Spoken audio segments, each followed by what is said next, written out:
Il a fondé le Centre d'études du Québec et des francophonies d'Amérique du Nord, Bernard Hémon. Et mon invité, le Québec à grands traits, regard panoramique sur la civilisation québécoise, publié chez l'Harmattan. C'est un volume considérable de recueils, d'articles, mais surtout de passion. On est dans cette semaine de la langue française, Bernard Hémon.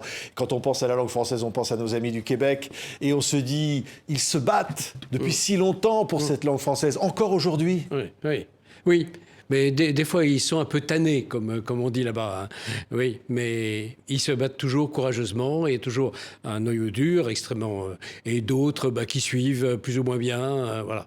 Mais actuellement, disons, c'est les eaux moyennes. Hein, c'est-à-dire les eaux moyennes. Parce qu'il y a un article, on a vu, je crois, dans le Figaro, qui disait perte d'influence inexorable du français au Canada.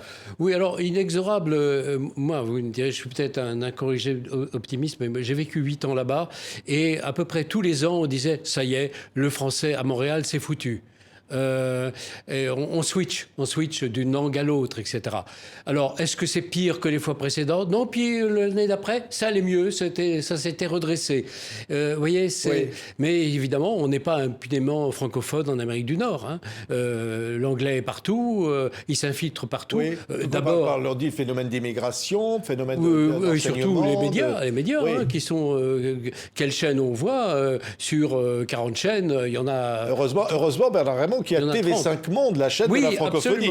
Et on en est très heureux. Mais dans cet article dont je parlais dans le Figaro, le journaliste disait en commençant, on atterrit sur un avion Air Canada, on arrive à Montréal depuis Toronto, je crois, l'hôtesse dit « Sorry, I don't speak French ». Oui. Alors, écoutez, ça c'est... Oui, mais alors Air Canada, pas forcément un bon exemple, hein, parce que c'est constant. Moi, ça fait 40 ans que je fréquente le Québec et on parle toujours des mauvaises leçons, des mauvais élèves de Air Canada. Oui. Voilà. Mais aussi, il y a beaucoup d'Ontariens là-dedans. J'ai rien contre les Ontariens à titre personnel. Mais moi, quand j'ai débarqué à Montréal, j'ai débarqué à Toronto, parce que sans doute le fonctionnaire qui m'a adressé là-bas connaissait mal la géographie. Oui, dans les années 60, hein, vous y arrivez. J'ai 68, 69, j'ai par demandé là. Québec et Licourt m'a envoyé à Toronto, en plein milieu anglophone, etc.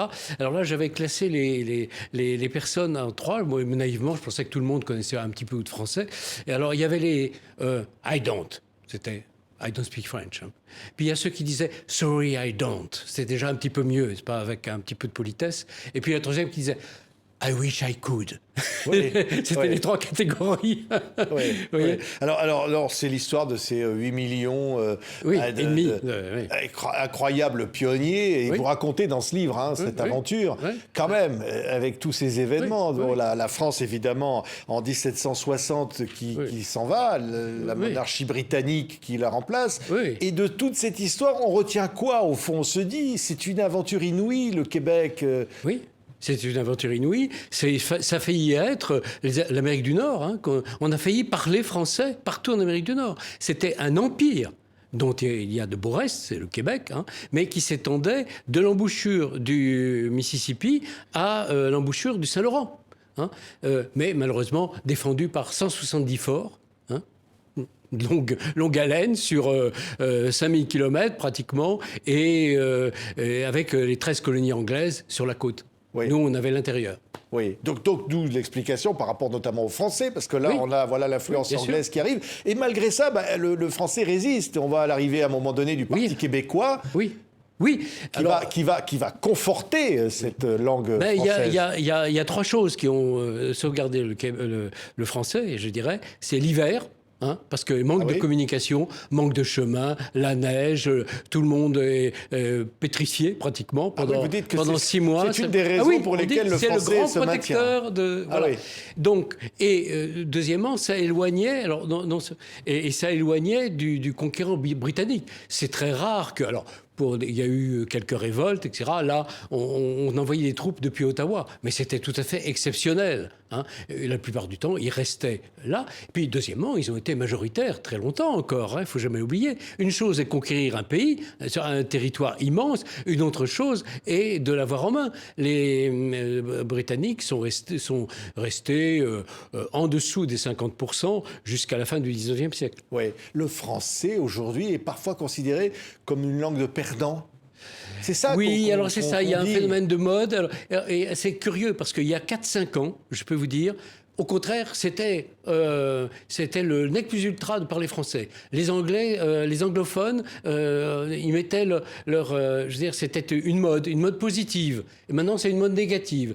Bon, alors espérons. Bon, il faut sans arrêt. C'est un petit peu ça qui est tannant, comme disent les c'est que sans arrêt, il faut se défendre pour ses droits. Hein. Il faut sans arrêt être sur la défensive. Oui, mais quelle histoire et quel pays. Oui, parce qu'au fond, une puissance économique incontournable. Oui. Dans le contexte que vous décrivez. Hein. Oui, je le mets dans le livre. Il y a toute une partie économie, hein, puisque ça va de la littérature à l'économie et même à la banque. Hein.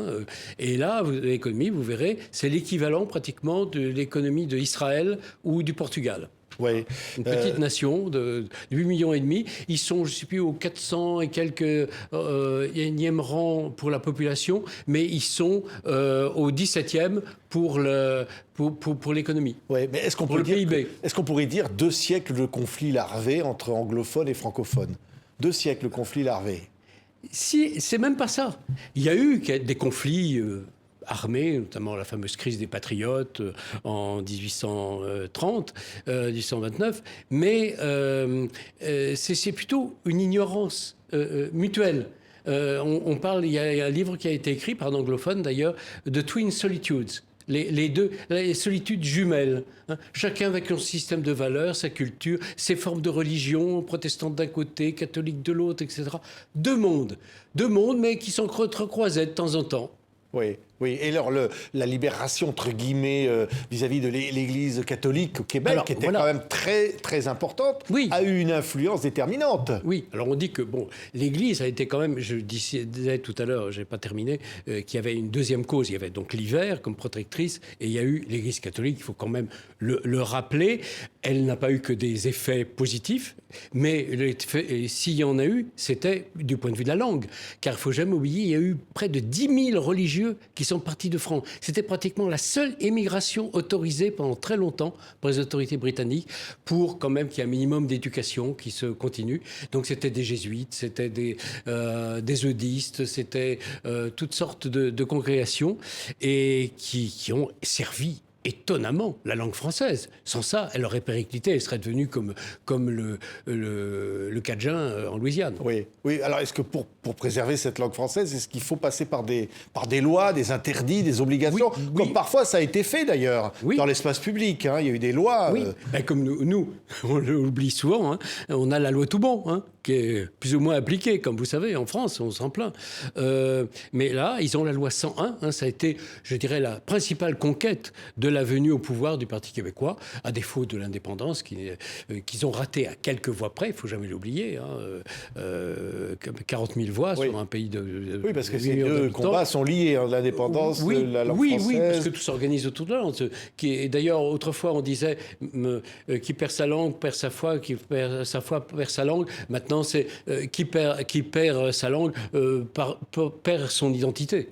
C'est ça le problème. Donc il a fallu ces puissances protectrices. Voilà. Quand vous fondez le Centre d'études du Québec et des francophonies d'Amérique du Nord, pourquoi? Parce que, alors vous l'avez raconté, vous arrivez dans les années 70, fin des années 60 là-bas, vous tombez, comme on dit là-bas, en amour avec ce Québec, avec ce Canada que vous n'avez jamais quitté en quelque sorte. C'est aussi ça, c'est quelque chose de charnel. Le Canada, le Québec. Pour aider, parce que j'étais à ce moment-là, c'était un petit peu dans le sillage du gaullisme, tout ça.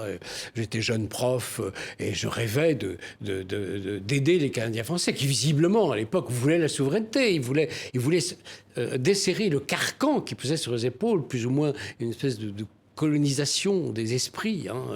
Voilà, et malheureusement, j'ai été envoyé en Ontario. Je rêvais d'aller enseigner au Québec. Ça n'a pas été possible. Je me suis retrouvé chez les Acadiens. C'est tout un Vous avez connu tous les côtés. Voilà, toutes les communautés, mais y compris. Et alors, paradoxe, c'est que, comme j'étais en Ontario, rapidement, comme je voulais faire une thèse sur le Canada français, j'ai un prof anglophone, d'ailleurs je dois le saluer au passage, c'est un monsieur Hayne, qui m'a dit, oui, ben, vous êtes brillant, allez, je vais vous permettre d'entrer à l'université. Et ça a été mon premier mon premier pied à l'université, là-bas, une université ontarienne, anglophone, mais où on m'a confié, évidemment, la civilisation et la langue française, mais deux, aussi, la littérature canadienne-française, qui était naissante, qui était en pleine efflorescence, si je puis dire. Et pourquoi? Alors ça, c'est quand même intéressant. C'est parce qu'on n'osait pas faire appel à des Québécois. À l'époque, il y avait... Qu'est-ce que vous pensez? What do you think of the French spoken in Quebec? French-Canadian peace soup. Vous voyez, c'était un regard comme une puissance étrangère, quelque chose d'opaque au bout du couloir, mais on n'osait pas trop y aller. Oui. Et comment vous les qualifierez cette relation aujourd'hui entre la France et le Canada et le Québec en particulier? Oui. Le Canada francophone, quoi. Oui. Ah ben écoutez, il y a une date décisive. Bien entendu, longtemps, pendant un siècle, il y a eu pratiquement aucune immigration, sinon via Londres et à titre personnel. Pas de rapport officiel. Puis il y a eu une corvette qui s'est pointée sous Napoléon III en 1855 à Québec. Et ça a été la reprise d'une certaine forme de relation officielle, mais le grand coup, mais il y a eu quand même une espèce de rideau d'oubli sur, on n'aime pas perdre, donc une rideau d'oubli sur la perte du Canada, dont un historien fameux a dit ça a été la plus grande catastrophe de l'Occident, pire même que la fin des guerres napoléoniennes. Bon, mais en tout cas, voilà, on revient à la grande histoire, si vous voulez, et à ce moment-là, on a donc complètement...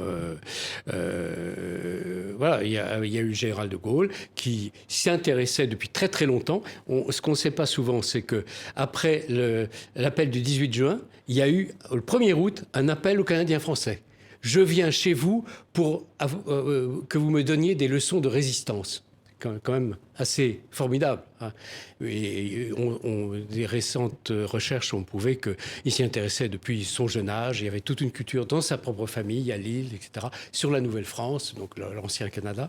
Et donc, c'est lui qui a eu les premiers accords français. Il y a eu la création de la délégation du Québec à Paris. Il y a eu les premiers accords de coopération éducative, scientifique, etc., avec le Québec, le gouvernement Le Sage. Et puis, il y a eu le fameux voyage et Vive le Québec libre, qui était d'ailleurs, j'en suis convaincu, pas forcément un appel à l'indépendance totale, mais qu'ils se libèrent de certains poids qui pesaient sur leur développement. Voilà. Merci beaucoup. Et puis depuis, voilà, et depuis, ça, on peut dire depuis, continue. Ça ne cesse. Et c'est surtout une histoire d'amour entre la France et le Québec. Le Québec à grands traits, ça c'est vraiment un bouquin que je vous conseille chez l'Harmattan avec une préface d'Alain Dubos. Oui. Et c'est incroyable, tous les articles comme ça, c'est un regard panoramique, mais tellement large pour dire à nos amis québécois qui nous suivent et à tous nos amis francophones du Canada, dépasser le folklore, qu'on les aime, voilà, et qu'on les embrasse dans cette période difficile. Aussi. À l'occasion aussi de cette semaine de la langue française où on pense à eux très fort. Merci beaucoup Bernard Raymond d'avoir été notre invité aujourd'hui. Merci. Merci à vous.